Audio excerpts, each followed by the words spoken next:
ఏం లేదండి. ఎందుకు మాట్లాడుతున్నానంటే ఎవరో సోషల్ మీడియా దాంట్లో వేసేట నేను పోయానని, కోడి దినోత్సవ దుర్మారణం అని.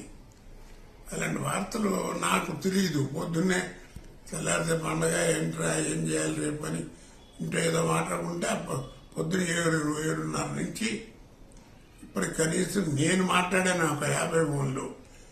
నాకు ఇస్తే బాగుంటుందని వాళ్ళు వీళ్ళంటే అంటే మా కుర్రాడు మాట్లాడాడు. ఎన్ని ఫోన్లు వచ్చినాయి నుండి. అన్నిటికంటే ఆశ్చర్యం ఏంటంటే పోలీసు వాళ్ళు వచ్చేసారు, వ్యాన్ గీన్ వేసుకుని ఓ 10 మంది పోలీసు వాళ్ళు.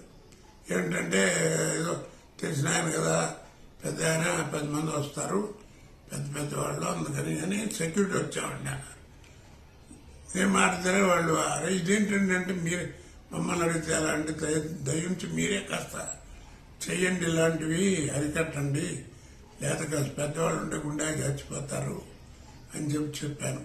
కాబట్టి ఇలాంటి వార్తలు మీరు నమ్మద్దని మనవి చేసుకుంటూ మీరు కూడా పబ్లిక్ ప్రజలు కాస్త గట్టిగా ఇలాంటి వాటిని రియాక్షన్ కాస్త ఎవరైనా తెలియపరిస్తే వాళ్ళకి కాస్త బుద్ధి వస్తుంది.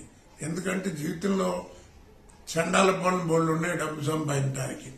ఇది అక్కర్లేదు, మనిషి ప్రాణాలతో ఆడుకోకూడదు. అది. నమస్కారం.